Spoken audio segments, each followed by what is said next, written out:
دين الإسلام ديني والعرض بغير ديني محمد. Welcome back. You're watching the Morning Live, and I have in a studio. I'm privileged to be doing an interview with Andy Kawa. She's a rape and a gang rape victim. Sit on many boards. One of the companies she chair is Chumba Holding. Andy, we were talking about the scourge of the society, the ill of the society, nothing more undignifying that one has to go through the ordeal that you had. I really thank you from my bottom of heart that you come up openly, so courageously, and you're trying to talk about what happened in your experience, and you're sharing to the million of people, not that you want to share because you want to avoid that happening in the future. Give us a little bit of a rundown on things like what you think through your lenses about the rape situation in South Africa, one. Secondly, what are the root causes? What are the contributing factors? And what are the causes that the society at whole we have in South Africa? Thank you. You know, in the last 2 years, I've had the privilege through speaking out to talking to various rape victims. Some of them, after even 30 years, still remain victims, while others become survivors. And learning lessons that I've learned from that is that there is a particular rape that happens within the family, and that's rape that happens within the community. And let's start with the family. I think that there seems to be a vicious cycle of rape. Where it started, one doesn't know. But once it starts happening in the family, you will find that the father, the grandfather, the uncles, the boys, the brothers, the cousins, the friends are actually doing that to their sisters, to their mothers, to young children. That is one side that I really am battling to understand, how a parent or an adult can do that with a child. And the concern for me around that is the responsibility that we have as adults to protect children. And now if I come to the second, where you are raped in the community by either a stranger or a friend, I think that poverty has its ills, and one of them is the idleness of people. And idleness then gives people to take drugs, alcohol. You find with television, nudity, with the internet, pornography. So the exposure that our kids are exposed to, and young adults, somehow contributes to the breakage in morale and the actions that they take. Well, Andy, you touch base on some of the issues, and I look them as let's say, the causes, the counseling, the protection from the police, and how to speak out when you have some traumatic incident. But what are the main contributing figure? The points, and I think if we look at it in whole, the more and more cases has been reported. You find out from the police reports that 90% of the rape happen when the people are drunk or drug abuse. Do you agree that alcohol is not a major contributor of the alcohol abuse, not the major contributor of the rape? Alcohol, drug abuse, definitely.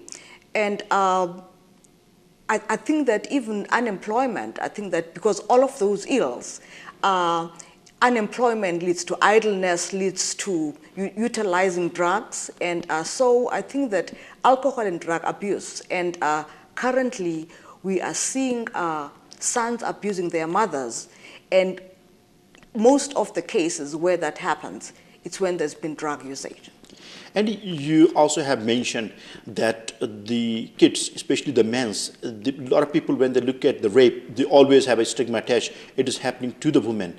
And there are many incidents where the young boys or the teenager have been raped when they're coming home, and the so-called the cops or false cops and fraudulent police officer stop the cars with the blue light. And the men's are also not immune. What is your take on it for that perspective? You know, the sad part is that because of the stigma and the shame that's put on rape, it's even worse for men because they somehow blame themselves about why they were not able to protect themselves. In South Africa, especially lately, we're now even seeing rape of boys, boys raping other boys in school, which is becoming a problem, especially in the Eastern Cape and Western Cape. And in my specific case, the assailant also was a serial rapist, raping both females and males. And I think that even when there's carjacking and hijacking, there are men who are raped. But you do not hear that because of the shame that it brings them. And however, you do see now in radios people coming up. And yes, of course, that is one of the shame that the man, as a man, why did not he protect himself and his dignity is taken away? Andy, I want to take you back to the 2010. Forgive me for bringing back the memory, but it is for the privilege and also for a benefit of our audience. What happened when you was rescued or you self-rescue yourself to the police station?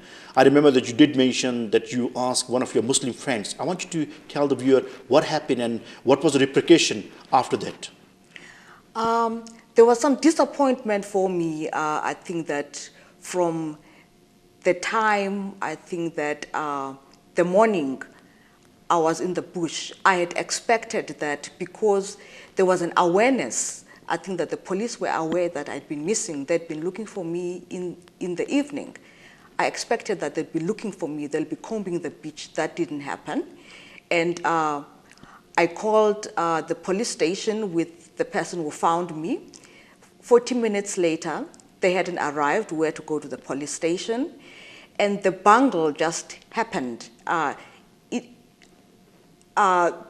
investigation not happening properly, me really having to take the lead in my own investigation, and having a court case and being told on the day that there's a court case. Now, if I'm in Joburg, I can't go within 5 minutes to Port Elizabeth.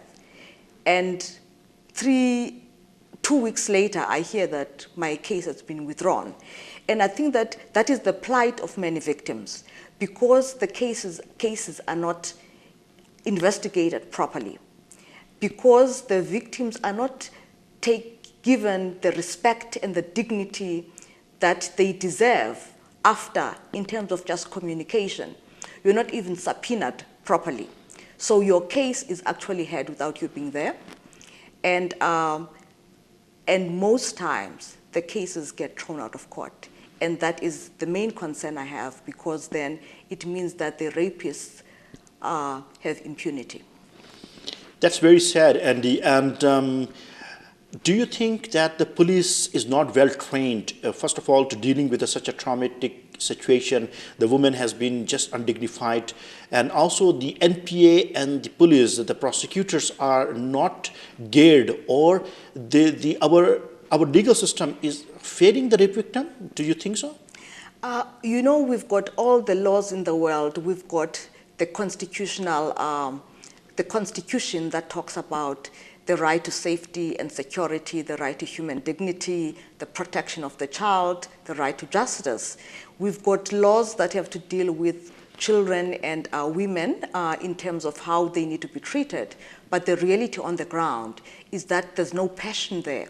But you also have to understand that the police come from the very same society that is a society that has a tolerance of rape.